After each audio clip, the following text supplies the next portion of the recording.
Percys Ploy. When Duck was sent to Edward Station, Diesel had to manage the yard alone. He was delighted his plan had worked, but his inexperience led to disorganized sidings and delayed trains. Percy came to keep the yard in order, but despite his best efforts, Diesel ignored his help.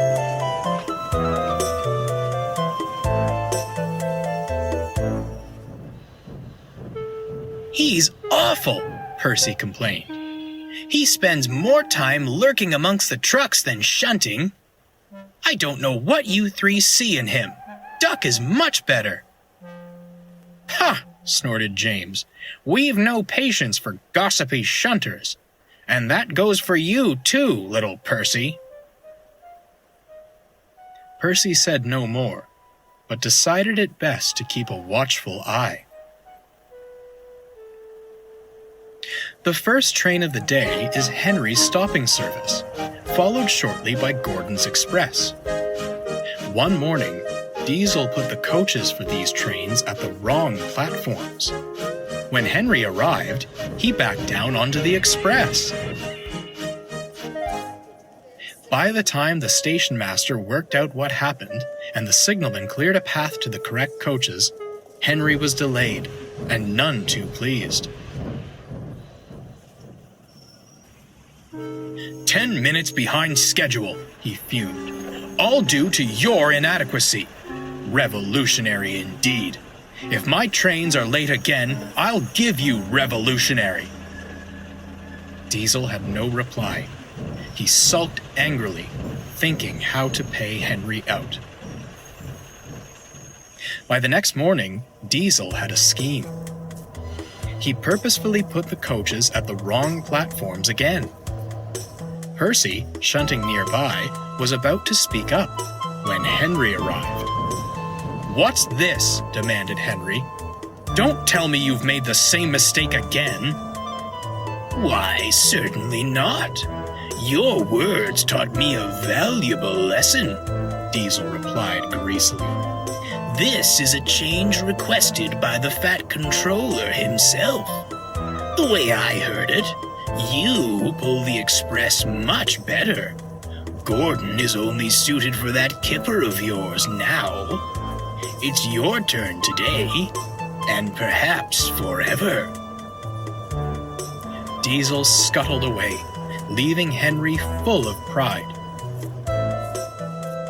When Gordon arrived, he was surprised to be coupled to the local. Percy tried to tell them what he'd seen, but Gordon and Henry argued so bitterly that no one paid attention. In the end, Gordon left with a very late local and a nasty disposition. "That Henry," he complained to Percy, "saying he pulls the Express better than me. On what railway is that true?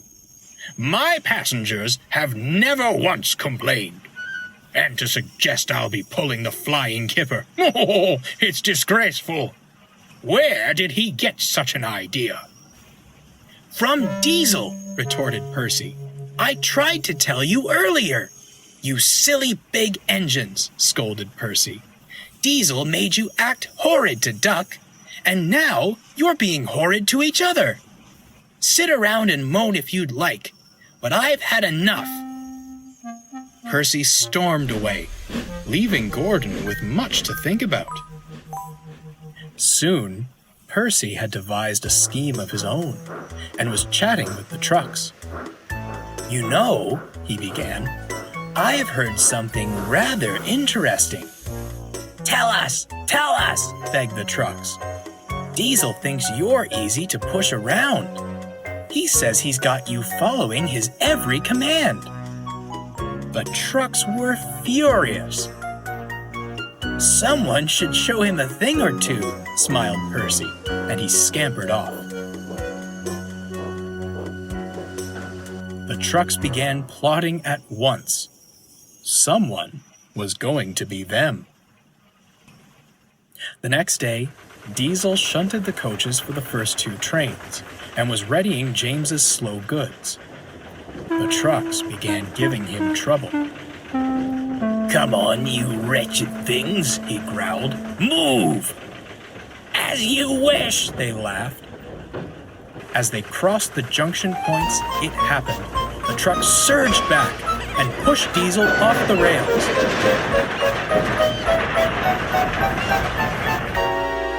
They sat blocking the line to the express.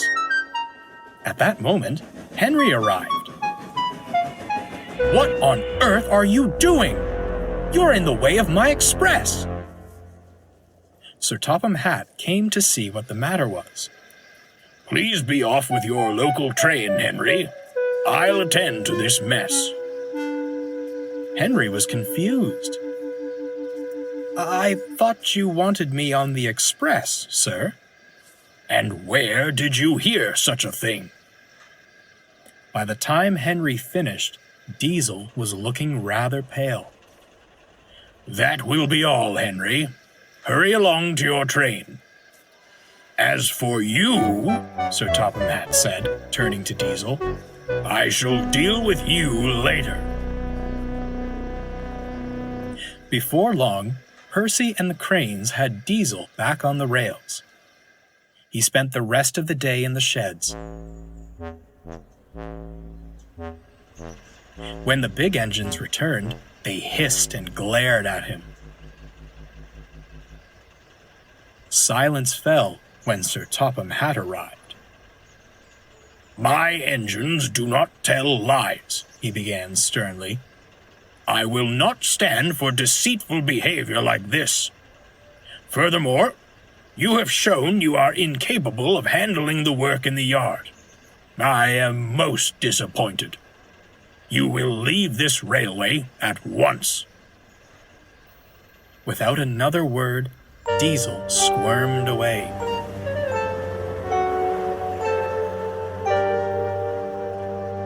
"As for you three," Sir Topham Hatt continued, "I hope you've learned a valuable lesson about trust and loyalty.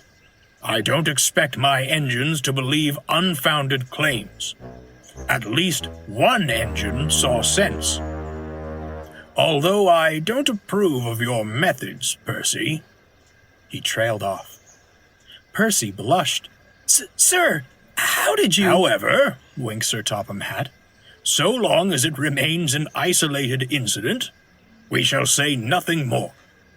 Now, can I count on you to handle the shunting until Duck returns?" "Certainly, sir," peeped Percy, and he hurried off to tidy the yard. Sir Topham Hatt returned to his office just as the telephone rang. "Yes? Come again? A barber shop? Gracious goodness me! I'll be there right away." But I'll say no more, or I shall spoil the next story. Hello everyone. Yeah. Just to let you know, I am still uploading videos. Please don't unsubscribe, because I saw a few people unsubscribe. Just want to let you know, I'm still uploading. Be uploading every weekend. I'll be uploading during the weekend. Pretty much. I'll upload when I can. Sometimes I'll upload on Wednesdays. Because, yeah, Wednesday. So, yeah. If you want any different content, like anything other than remakes or Thomas and Friends, just let me know. So, yeah. Yeah. So, I guess I'll see you on Wednesday or next weekend. So, bye.